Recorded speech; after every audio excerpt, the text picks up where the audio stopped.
শ্যামকানু মহন্ত আৰু সিদ্ধাৰ্থ শৰ্মাক ক'ব বিচাৰোঁ যে আপোনালোকে জনতাৰ ধৈৰ্যৰ সৈতে খেলিবৰ বাবে চেষ্টা নকৰিব। 6 অক্টোবৰ তাৰিখে আমি আপোনালোকক অসমত বিচাৰিছোঁ। পূজাৰ কেইটামান দিনৰ বাবে আমি আপোনালোকক বিচৰা নাই যে দশমীলৈকে আপোনালোক আহক। দশমীৰ পিছতে 6 অক্টোবৰত আমি আপোনালোকক CIDৰ কাৰ্যালয়ত বিচাৰিছোঁ।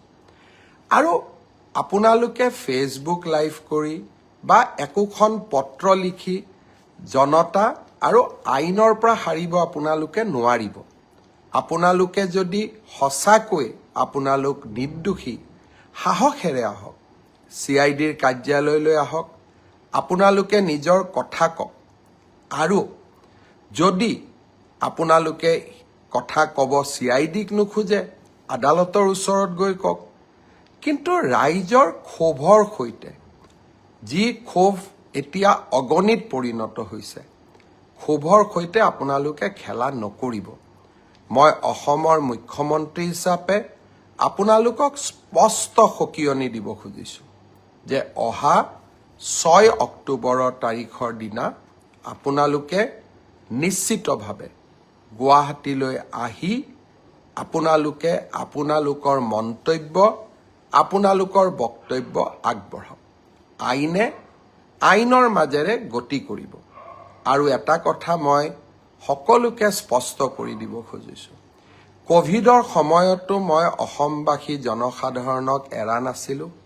বানপানীৰ সময়তো মই অসমবাসী জনগণক এৰা নাছিলোঁ।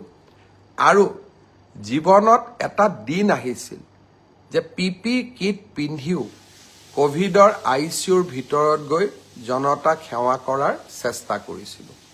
আৰু আজি যেতিয়া অসমৰ জনতাই জুবিনক ন্যায় দিয়াৰ বাবে আন্দোলন কৰিছে, তাৰ পৰা মই পৃথক নহয়। আৰু সেই কাম মই কৰিবই লাগিব। আৰু সেইকাৰণে মই আজি পুনৰ এবাৰ প্ৰতিশ্ৰুতি দিছোঁ যে জুবিনৰ ঘটনাৰ সৈতে জড়িত সকলো কেইগৰাকী ব্যক্তিক আইনৰ সন্মুখলৈ অনাৰ দায়িত্ব অসমৰ মুখ্যমন্ত্ৰী হিচাপে মোৰ। আৰু সেই দায়িত্ব মই কৰ্তব্য নিষ্ঠাৰে সৈতে পালন কৰিম, দায়বদ্ধতাৰে সৈতে মই পালন কৰিম। আগতেও বহু এনেকুৱা ঘটনা হৈছে, আসামী কেতিয়াবা 2টা দিন পলাই থাকে। কিন্তু আইনৰ হাত বহু দীঘল, আইনৰ ধৈৰ্য আছে। আৰু আইনে কেনেকৈ আগবাঢ়িব লাগে তাৰ বিষয়ে আইনে জানে, আৰু আইনে কাকো ৰেহাই নিদিয়ে। অসম পুলিচে বিভিন্ন সময়ত প্ৰমাণ কৰিছে, শিশুৰ বলাৎকাৰৰ ঘটনাৰ পৰা গড় হত্যাৰ আসামীলৈকে অসম পুলিচে ইতিমধ্যে প্ৰমাণ কৰিছে যে অসম পুলিচে সময়ত কিমান শক্তিশালী ভূমিকা ল'ব পাৰে। আৰু সেইকাৰণে কাৰোবাৰ মনত অকণমানো ধাৰণা থাকিব নালাগে যে এইখন চৰকাৰে জুবিনক ন্যায় দিয়াৰ প্ৰচেষ্টা নকৰিব। এইখন চৰকাৰে শ্যামকানু মহন্ত, সিদ্ধাৰ্থ শৰ্মাৰ দৰে ব্যক্তিৰ ওচৰত শিৰ নত কৰিব।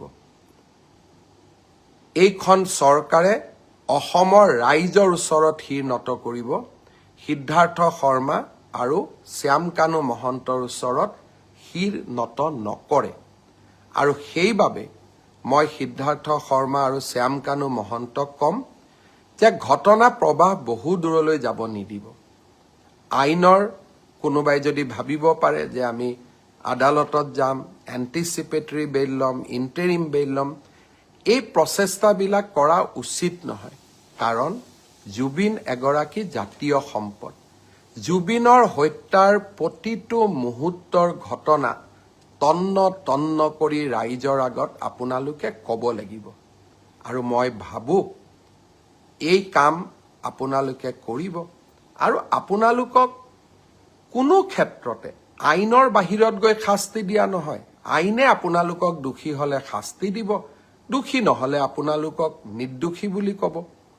কিন্তু আইনৰ পৰা দূৰত থাকিলে আপোনালোকে কেতিয়াও নাভাবিব যে চৰকাৰ মনে মনে থাকিব আৰু চৰকাৰে ব্যৱস্থা নল'ব।